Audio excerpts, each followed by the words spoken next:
What's up? Did everybody enjoy it?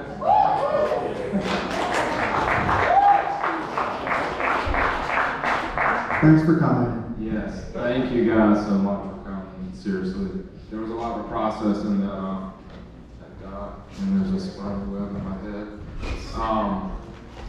So that was definitely an interesting documentary to make.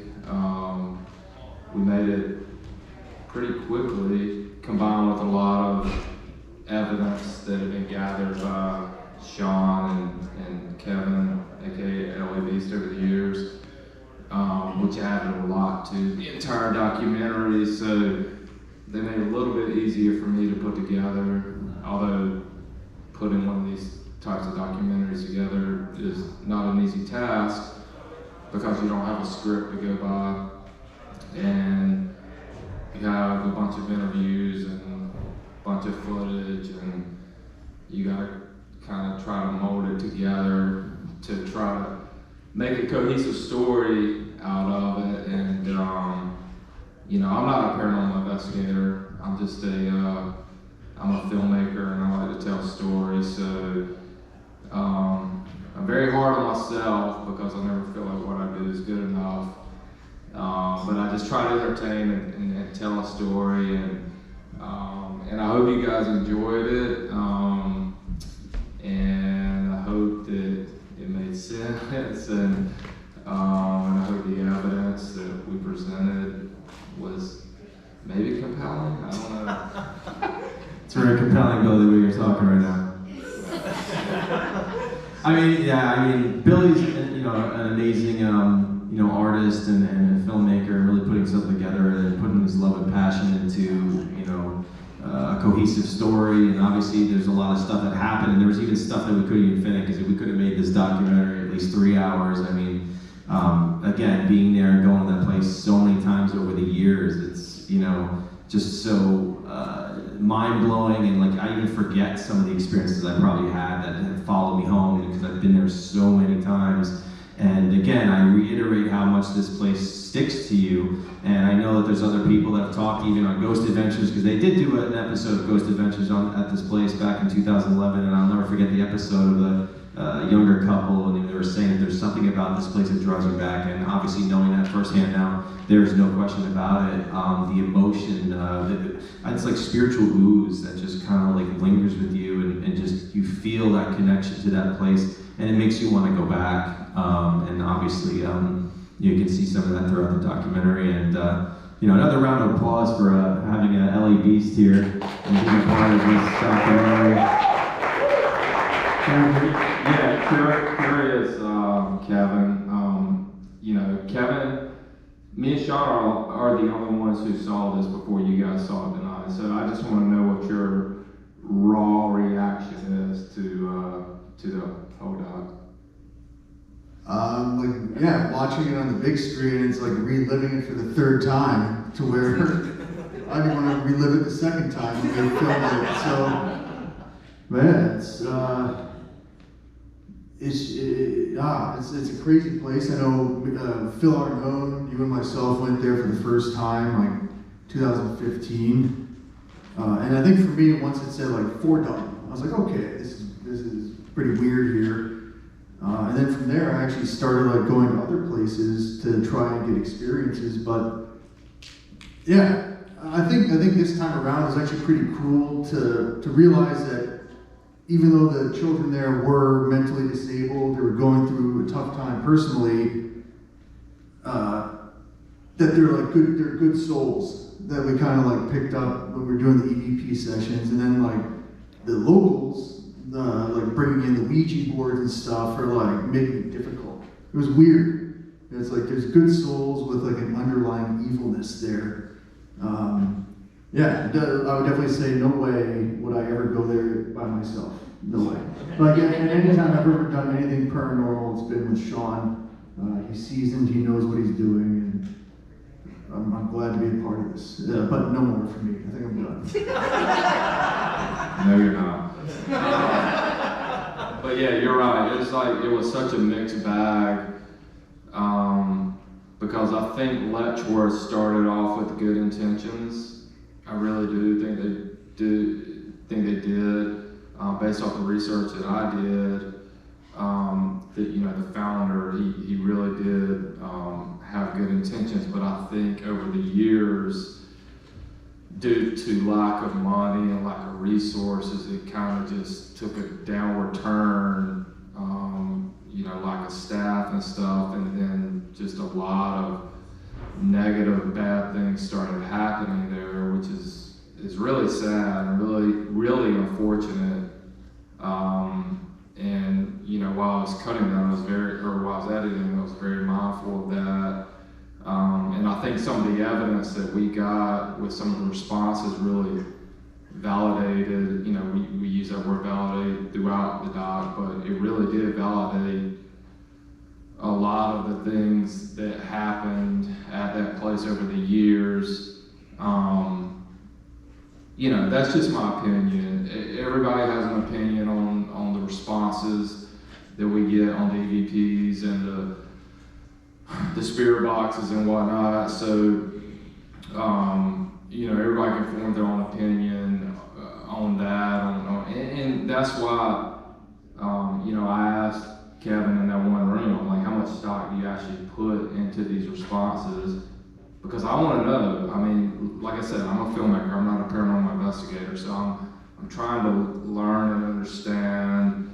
And I guess none of us will really ever know what lies on the other side. So, but I do know, based off of watching other stuff and seeing other things out there, some of the evidence that we gather in some of our other docs and this doc is pretty incredible, just in my opinion, compared to other stuff that I've seen. And obviously, again, it goes back to Sean, just over the years, just having great evidence, and which added so much to this, and then for us to come in just in a couple of days and to gather what we gathered was pretty incredible. So yeah, and to be able to actually, when this happened pretty quickly, because we're just constantly doing documentaries for ScareNetwork, which is Billy's little creation, great new platform for original paranormal content like this documentary. I think even I think her name was Barbara, right? Yeah, Barbara. How she said that she worked there and how it resonated that, she got to know these patients on a personal level, and she really truly loved them. And it's something that I've seen in other documentaries, like the Ghost Adventures episode. I think her name was Sarah. How she just loved the patients there, and they had such an emotional connection to them because, they really could care for other people. They weren't mentally all there, but they're still human beings, and they should have been treated as such. And to get some of those responses, I'm ugly or we're stupid, like we're in a cemetery, it's so deafening, it's so sad, but I think it brings good awareness to us as human beings and how we should be treating each other while we're lucky to be living on this planet. And that's the way I approach the paranormal, and treating these souls as such with that respect. And I think that reciprocation does come doing the paranormal research when you show that respect intentionally and vocalizing it when you're investigating. And I think those souls are really speaking to us even more so because they really felt that connection and felt that respect, and referencing the praying and saying, take us and get us out, and wanting to leave and stuff like that. So it's a very emotional thing. It's scary, it's creepy, all this stuff. But in the end, I think this is with good. And even me, writing books, it's bringing awareness. Even if you can change or help one person, or many people, you're still making a difference. And doing this sort of thing and talking about it and talking about our experience is definitely a beneficial and positive experience in the end.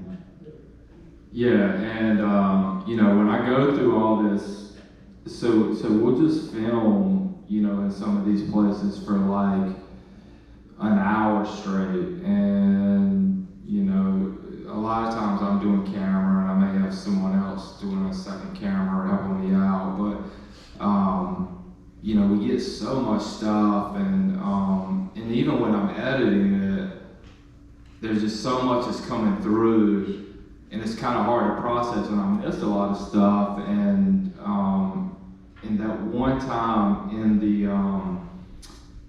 before we moved over to the hospital, when it was Sean and Beast in the side dorm, just where it sounded like a woman said, Beast. It was like singing the word Beast. And I miss about little kids like my dad.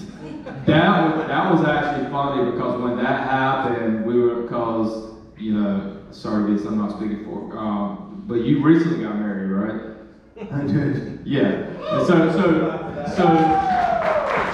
when that came through, we were like, well, if Beast becomes a dad in the next few months, then, okay, this documentary is going to be very prophetic. A soul from Letchworth may actually land in your future child. And when that said, my dad, and everybody got a chuckle in here, and that was great to hear the laugh. But I laughed even harder when it actually happened because I heard my dad, and I was just looking at Kevin and laughing because I said, who am I? My dad. I think I was going to say, like, I don't have any children that I know of, but then I stopped myself. I used to say that all the time too, until I got married. And it's so funny too, like I know when Beast first came to Letchworth and like, you know, watching Beast videos, and it's just, obviously we know how entertaining and hilarious they are. And I remember just one of those videos when you were eating the elk penis. And I'm watching the video. If you guys remember that video, and I actually told him because I was watching, because I mean, obviously I have an ear for, you know, EVPs all the time. I'm like always listening to audience. Sometimes you just hear things pop out, and you hear this little whisper while he's like about to do that. You hear this little whisper go, disgusting. No, I showed it to him. It's true, and I feel like I've done YouTube videos before where I've had like orbs like fly in and out of me. It's weird, and like I think I heard like a girl screaming when like I was filming inside. It was like it was like a girl screaming. I was like, wow, because like when you're like editing, you have your headphones on, you can pick up on a lot of stuff. So you know, I don't know. I think overall, I think the crazy thing about Letchworth is that like it's a beautiful place. Like people are walking their dogs on the pathway, but it's like they're walking by like the deep dark history, and it's. I wonder if they really understand what they're amongst. It's crazy. Well, yeah, to go on with that, like we actually got some video while we were there of like deer coming out of the woods. I didn't put it in the documentary because it just didn't fit, which I guess it would have fit when he was saying how beautiful the place was. But we had that, never put it in there. And you're right, I mean, what you say it is. I mean, you saw the drone shots just of the beautiful area, and it really is, the whole area is, around that place is so beautiful, and then you've got this eyesore, and I asked everyone I interviewed, I'm like, why are these buildings still here, and it's still just dilapidated, and you got this eyesore, and then you have all this beautiful land around, and you know, no one could give a clear answer as to why that was, but going back to having LA Beast in the dock. You know, I had never even met Kevin before the day that we did the interview and actually went in and did some of the investigating. So that was all very raw, and you know, I feel like he's very subtle in his responses and his comedy, and not that he's a stand-up comic by any stretch of the imagination. You're not that funny, but just the. I'm not. We know, but just some of the responses, like, you know, we go and walk into that one room, and it clearly says on the wall, "Don't turn around." Kevin points it out, "Don't turn around." And what does Sean do? He turns around. Of course. And why? Why turn around? We told you not to turn around. Obviously, you could tell us things. Going to these buildings, most people would tell you to turn around and not go in the first place. I'm there to go where I'm not supposed to go. I'm looking to feel, just as we say, to feel. I'm ready to stand up to whatever creepy dark thing is in the corner because that's just what I do. Yeah. I think like when I first went to Letchworth, like don't turn around. Like you turn around because you want to experience something. I wanted something to happen to me, but like when you want something to happen to you, it won't. It's like, Yeah. you just gotta let it be. Yeah, it's one of those things. It's not like a movie where you're just gonna go and snap your fingers and things are just gonna fly around and have this crazy experience. You know, being passionate about this subject, you could sit there investigating a haunted location or a known to be haunted location for like 8 hours. I mean, sitting there just waiting for that one moment that's gonna define that one night, which will potentially be something that you'll never forget for the rest of your life. And you know, that's what draws people like myself to go and investigate. And you know, being younger and being kids and going through classrooms and learning about history, and then you know, it's thinking, okay, you know, some people might be interested in history, you might not, but like, you know, getting involved in the paranormal, you know that history is such a profound element when it comes to the paranormal, and it really brings to life history, and just that the chance that you can actually go to a location that has like such interesting, unique history and have the chance to communicate with a soul that lived during a different time period than where you may have not even been here alive yet. It's so fascinating, and you know, that's again just, you know, has brought my passion to the level that it is to this day, doing this now about 13 years. Yeah, so, you know, obviously the back half of the documentary had a lot of EVPs, electronic voice phenomena, and a lot of responses, and a lot of, you know, spirit box responses, and I'm just always curious because I want other people's opinions, and I want to learn, and I want the stuff that I put out to be the best it can be, just from you guys' perspective. And like I asked, you know, Kevin in that one room, how much stock you put in it. You know, we'll take a few questions from you guys. I mean, how much stock do you guys actually put in some of those responses we got, you know, that you guys saw in Letchworth? I think it's important to be objective about evidence when you get evidence. You know, you don't want to assume everything's paranormal. We hear things, we experience stuff. It's healthy to be skeptical and healthy to rationalize. You have to try to rationalize stuff. Sometimes we you know, feel stuff, and even like when you had the camera, the GoPro going, it's like there was crazy weird noises and the weird leaf moves, but like you were saying, there was no wind, and it was kind of just that one leaf is like moving. So we leave it open to suggestion, but you know, there are certain things that, you know, I tell people a lot these days, because there's so many people out there wanting to do this just for attention, like a lot of YouTubers that are just, they're faking stuff left and right.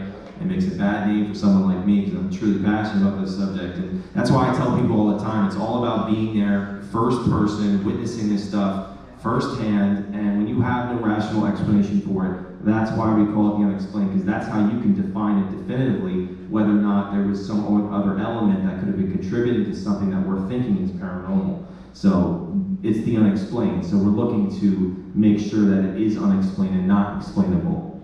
Yeah, so I'm glad you brought that up, because I was very hesitant to put that planted camera footage in there, because listen, I've been an editor for 20 years, and you could easily put stuff in the background, nobody ever knew it. But that is the rawest video that I put in there, and again, like I put the text, I mean, it's like, I'm not saying that was paranormal by any stretch of the imagination. I wanted everyone to hear that and make their own judgments and their own assessments on that. And he actually did that on another documentary of ours.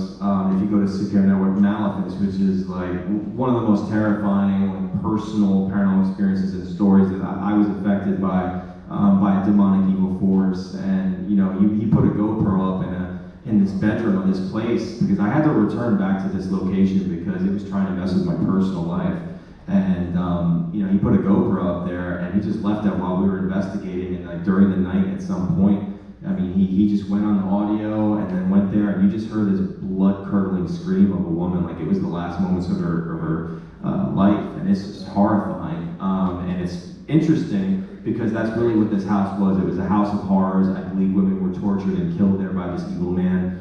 And another night while I was sleeping, I left a live stream on YouTube, and then we had a professional camera on in another bedroom on the same floor. And luckily, the people that just wanted to watch me sleep all night, which is a little weird, but you know, they captured while I was sleeping, a woman screamed in my bedroom too. And what's interesting is that the professional camera we were filming in the room while I was sleeping did not capture the screen, but the live feed did over this dresser. And to not have that same noise, if there was a natural induced noise within the room, to only project and be heard on one of those cameras that's not normal. And to have that scream and a different screen to happen in two rooms, that's something we look for. We're like, okay, this is really strange. And considering what we found out about the history, it was all adding up, and I would definitely recommend to watch that documentary because it's a really unique, very creepy story of what happened to me and why I had to return back to this location. I ultimately performed an exorcism ritual on the house, but that's just to give an example of something like that with the GoPro. Yeah. I mean, good example, because obviously I was very hesitant to even put that section in there, and then while it was in there, I'm like, just watching it here, I'm like, gosh, should I cut like a minute out of that? But just these noises were just, it was crazy. We were there on a Friday about 11 o'clock in the morning, and there was no one around the buildings. So just those noises alone, very unexplainable. Again, I don't know what they could have. We know you're a skeptic, Billy. I like it. Like I've been in those vestibules. I know you've probably been in there as well. It's not like wind blowing in there. You're inside of an actual building. I like how you left it open-ended for the audience to decide, but as a person that's been there myself, screw that. Yeah. Like the noises, like how could you replicate those noises? If you listen in the background, you can hear some sirens going on. So you hear the sirens in the distant background, and then you hear in the foreground all this other stuff going on. And that camera we left rolling for probably an hour and 20 minutes. And then we left it there in one building, then we went to another building and filmed, and then I came back and grabbed it and never looked at it for a couple of weeks. And I'm a very visual person, obviously, with what I do. So obviously I was hoping, well, you just get some massive shadow figure walking by the camera. So that's what I was looking for. But then when I was hearing these noises, I was just like, in the background, like, what is that? So, it is. You can't explain it, and I don't know what it is. I was just going to say, for all the skeptics out there, including yourself, Billy, go to Bobby Mackey's Music World. I have not been there, but that is on the list for sure. Anyway, yeah, like that's... 1 year from right now, we'll have the Bobby Mackey's premiere here at Bijou Theater. But, we really love it. If anyone has any questions, I would love to answer them. If it's regarding the paranormal, if you have a question for Beast or Billy, and you just raise your hand, and we'd love to do that for you. Is it, they haven't demolished it yet. Is it open for people to still go visit? People just go in during the day. Like, they use it for a dog park. People just walk their dogs all throughout the paths, and people just wander in. Yeah, it's totally. At some point, they were going to turn it into a Legoland. Could you imagine this place turn into a Legoland for kids? I mean, seriously. And what it is that I heard that the black mold is so profoundly strong in the buildings. I think it would cost something like $50 million to eliminate the black mold. So it costs so much money to eliminate the black mold, it just sits there as a sort of loophole between businesses and just lays there. But I know that they've tried to knock it down. They've said they were supposed to knock it down, but yeah, people just go. If you just go their day, nothing's gonna happen. But it's just interesting to walk around, and you can feel it, when you walk around. Exactly. I have one. What happened to you at that music house? Oh boy. You. Me? Yeah. It's a long story. Yeah, It's time you guys. it's really messed up. It's really messed up. No, they say you should never provoke an angry or demonic spirit. I warned him not to do it, and he still did it. Yeah, like with Bobby Mackey's, there's history. You always have to look at the history. I think like 5 people died there in the building. Suicides, there was a decapitation, and potentially a satanic ritual. It used to be a slaughterhouse, and they threw this lady's head down where the blood from all the animals would go through the same hole. There's murders, all sorts of just really dark stuff, but yeah. Yeah, and like the lady's head was used in a ritual in the portal to hell, which I stood in, which was the first mistake. Like the lady, I was like, can I stand in there? And she's like, you can do what you want. And like when I took the photo, there was like a white line going through me. My eyes were white. And then like once we started like the investigation, I said, whoever made that woman kill herself, F you. And then it was just like sulfur. It was like gas, like egg, sulfur smell in my face immediately. And like that was mistake number 1. And then like it just went downhill from there. And just like things can follow you home, I feel like, again, it's another story for another day, but I feel like I'm grateful to be alive. Wow. It's pretty serious. He didn't want to go anywhere near the paranormal for 6 years. It changed his life, I'm pretty sure. I mean, Sean's a great guy, and I appreciate everything that he does and experiences, but yeah, I jumped into it full speed ahead, and then I jumped back at it at full speed ahead. I experienced what I had to, and like, Yeah, that's what we were very grateful for. Kevin actually agreed to come back and meet us at Letchworth, and you know, we thought we were only going to do the interview with him, and then he agreed to go in, do some investigation stuff, which obviously added a lot to what we were trying to do, and so yeah, we were thankful for that. So leap of faith, I guess. glad to be a part of it, and I'm glad to see everybody who was a part of this here today as well. It's like a great group of people for sure. What other questions you guys have? My question for the beach: would you ever consider doing a food challenge in a haunted place? you know, it's funny, we were talking about that. When I first met Beast, we were talking about something like that.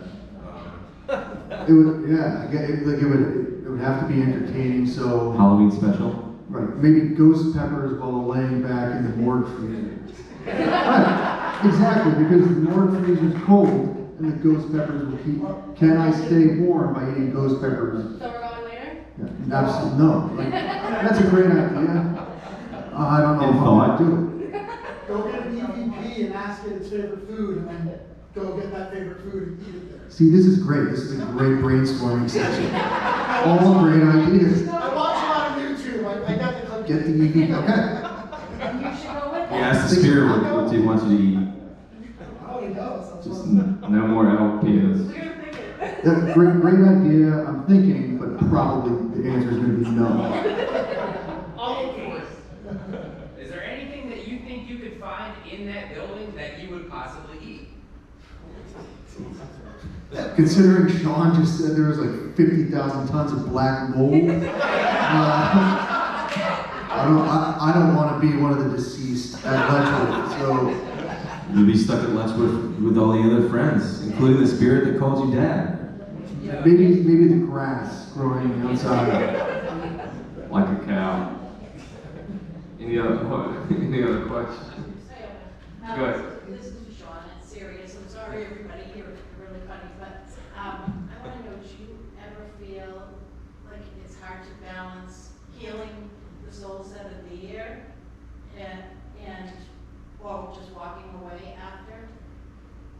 So you're asking about, like, The spiritual part of it, where you pray for people, you pray for some of the souls. all the time. But it still seems like there's, when you leave, it's still trouble, like the area's not healed. Yep. You feel compelled to go back sometimes and see if you can help. Yes. I'm a healer, so. Sure, So yeah. that's how I think. 100%. Now, every time I've gone to Letchworth since I've kind of honed in on this thing about praying for spirits all the time, I do it all the time. And they always come through. And when they say pray, and that's something that, Ralph Sarchi, who's my mentor in demonology, and if you know the movie Deliver Some Evil, Eric Van was a cop, that was based off his book. He worked with Ed and Ray Warren in the beginning. He was my mentor in demonology, and it's a prevalent thing that I mentioned too, because I'd asked him as I was starting to do this, and some of my crazy experience with asking spirits, do you want help? Do you want me to pray for you? And when you get a response saying pray, Because when you know about evil spirits, they can disguise themselves and, you know, they can kind of mock the situation of helping someone or something like that. But if they say pray, you know, an evil spirit would never want you to bring you closer to God for any reason, period. So that we both agree on that fact, and that was something that actually, my experience actually opened Ralph into that part, because he never thought about like souls being trapped by evil spirits. Because of what I do, it opened up his mind, and that, again, yes, I mean, of course, you know, these spirits mentioning, you know, local mischiefs, and then they're talking intelligently about these kids that come here, and they're bringing this darkness already to what these souls, for whatever the reason they are, still trapped there. I mean, this is something we could speculate about, but all we can do is have that genuine intent, wanting to help them, and hopefully, you know, and that's why I leave the spirit box on too when I pray, because I'm looking for something. Because sometimes, you know, I'll see a white dove in my mind's eye, which is a female crossing over, a white horse would be a male, or just leaving that spirit box on there and getting there, like, I'm going up, thank you, I'm going to heaven, like, you know, it's just really amazing. And sometimes the emotions will come over me and like connecting with that spirit, like it's almost as if they're like a person running out of a burning building that ran up to the firemen and just pulled them out of that fire and saying thank you. And I feel like these thankful tears, and I feel their emotions and stuff like that. And it makes me feel very purposeful and fulfilled in what I'm doing. It's not just about like the thrill, because obviously this is endlessly fascinating. I could do this forever. But to actually have the potential chance of helping a soul is something unimaginable, and having feelings and evidence of that, leaning towards that notion. But yes, I mean, these places are always going to have a darkness, and we can't force these spirits to cross over. I just want to try to give them incentive to do so, and that's something that I do when I pray, and I do a visualization of white light to come down as I've kind of honed in on this like specific prayer and how I do it. And it's been very successful with my feelings, intuitively speaking, and also through the spirit boxes.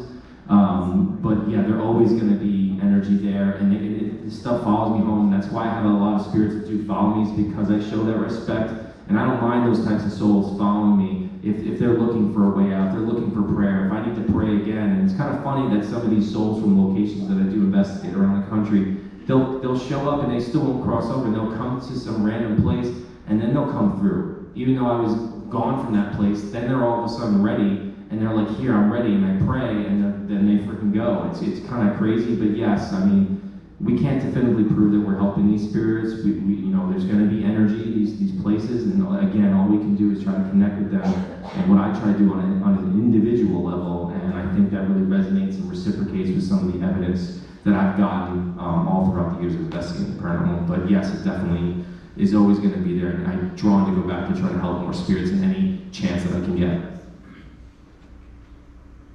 Anyone else? Questions? Comments? Have you been to any more like paranormal places in Connecticut?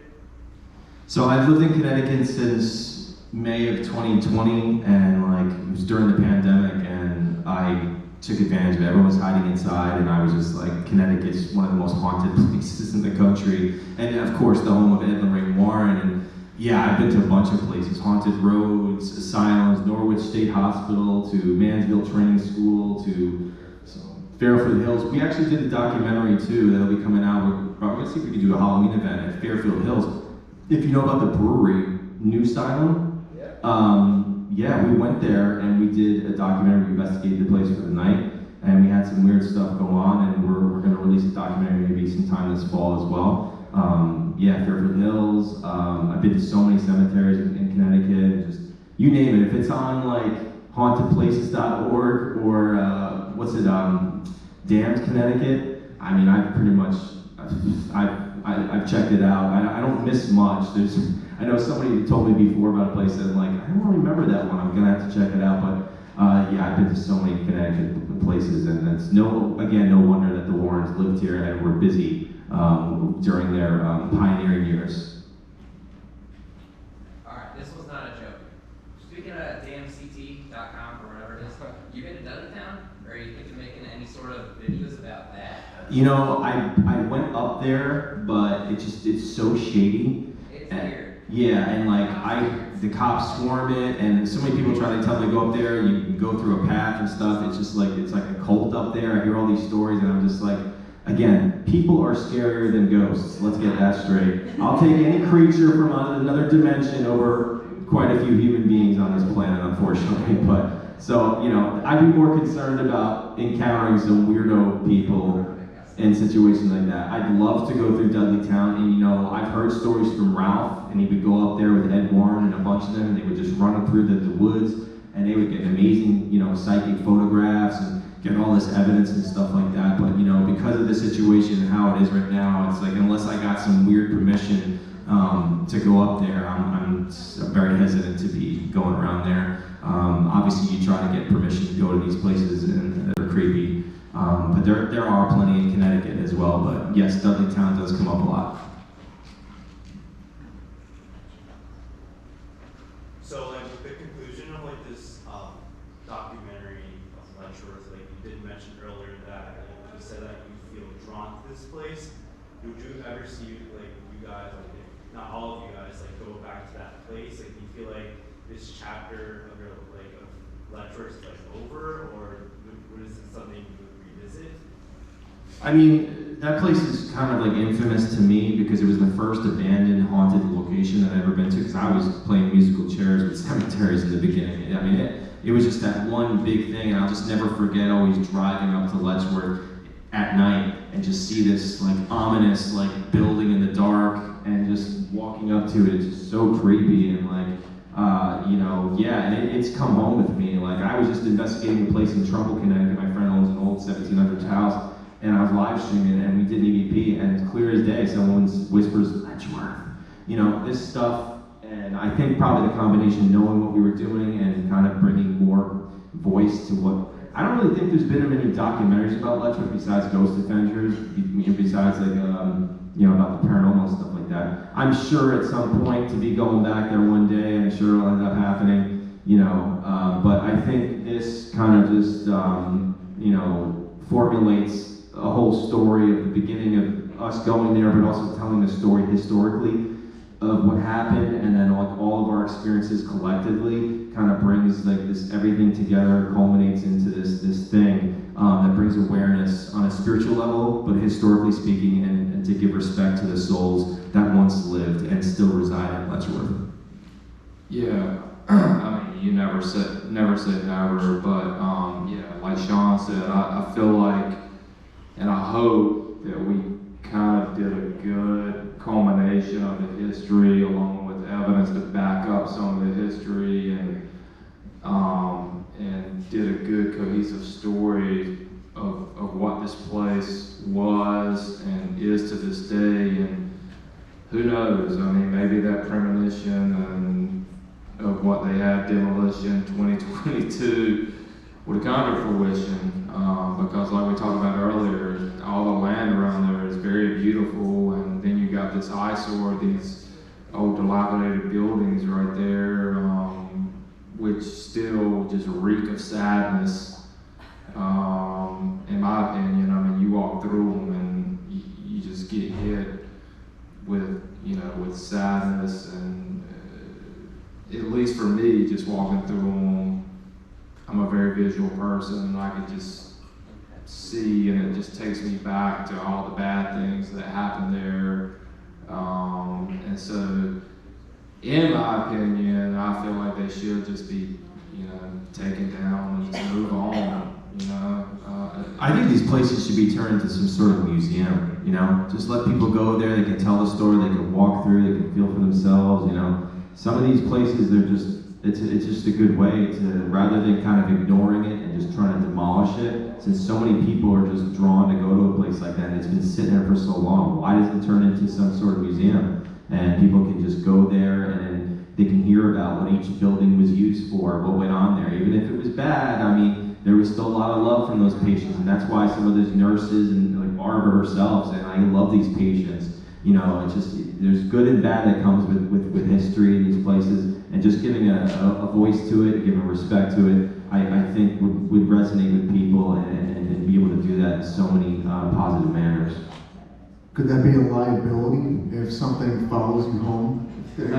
Well, Beast, you did see the sign out in front of Bobby Mackey's, and it was a warning saying they are not responsible for any spirits that might attack you before leaving, did it not? True. Fair enough. And to answer that question of like, are you done there? Are you like done being drawn back in? Like, I didn't want to go for this documentary, and I didn't, like, I went and did the interview, but then somehow, like, I got up and then we went back into the building. So, who knows? Like, maybe 6 years from now, even though I swear all this stuff off, maybe I'll be like, oh, let's go check it out. And you know, a lot of these haunted locations actually do give people who like let people investigate locations, even though this one doesn't, they give waivers. They give waivers for people to sign, so people can't say, okay, I'm gonna sue you by this ghost that's been haunting you for the last 10 months. So it's become a big thing. People will buy these types of buildings, and there's other asylums just like Letchworth, you know, that you can go investigate, and they'll make you sign waivers so you can go in there and on your own risk. Any other questions? Anybody? I got a question. Sure. I'm kind of having a hard time trying to articulate it, but how do you protect yourself from, when you're doing these investigations, from, I guess, projecting what you may want to find and staying objective as much as you can? Like, I mean, like, you were in the cemetery with friends, bouncing off, oh, I heard this, oh, I think I heard that, kind of thing, but like, do you think it's more beneficial to research the place before, or leave the research for like after you already visit and see if things line up afterwards? Well, I mean, for someone like me, like if I'm sensitive to spirits or people that have abilities, usually they don't like to have information because before they go to location, because then your rational mind can try to fill in the blanks, and you're not going to know, you're not able to be objective about something that you might be picking up on. So in some cases, you know, it might not be good to hear the history, but like when I do residential cases, when I speak to people, I'll start to feel stuff on the phone to them. I don't want to know some stuff, but it's healthy to be objective. But when it comes to, like you said about the protecting too, I mean, you know, this is about your spiritual strength, not your physical strength, because you're dealing with spiritual energies.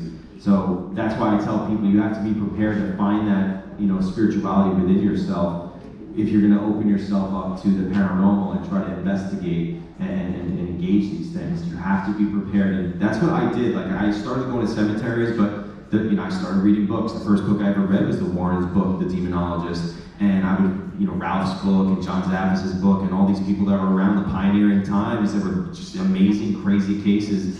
And I kind of just, you know, molded myself on top of my personal experiences to kind of really guide myself as these things were starting to happen to me, and also try to protect myself. And obviously, I was brought up Catholic, and that's how I approach it. I don't judge anyone who has a different belief system than me, but like that's what's been guided me in my individual path. And I've witnessed evil spirits straight up react negatively to things of religious significance, and that's why I use my faith as my protection every day of my life, because I know that these things don't like it, and it has protected me, even though I've had dark experiences, even though things do follow me home. But that's what I use for protecting myself, and you know, those combinations of those things too. That's why it's so important. I tell people to read up on stuff, read books before just running out there and watching TV shows, because you can be so misguided, and it can lead you into a really serious, dangerous situation for you in your life and the people that you care about. Anyone else? Any other questions? Comments? Feedback? How many of you would go to Letchworth Village tomorrow to investigate? Absolutely. All right. I'm sure we'll be there. We'll be there next week. That's a good amount. Wow. Yeah, everyone just say, bro, you come with us? Maybe. And then every 6 years. Every 6 years, the creature comes out. He's maxed out for right now. Yeah, thank you guys so much, everyone, for coming.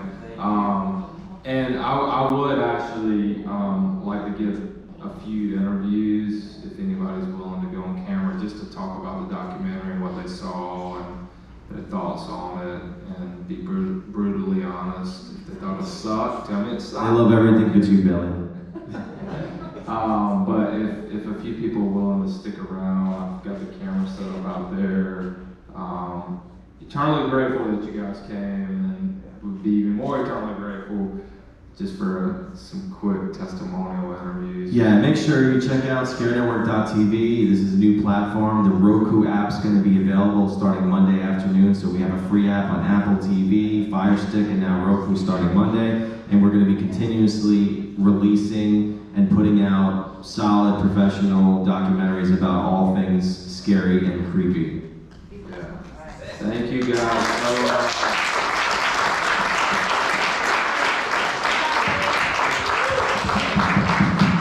Everybody don't get in line for an interview at once.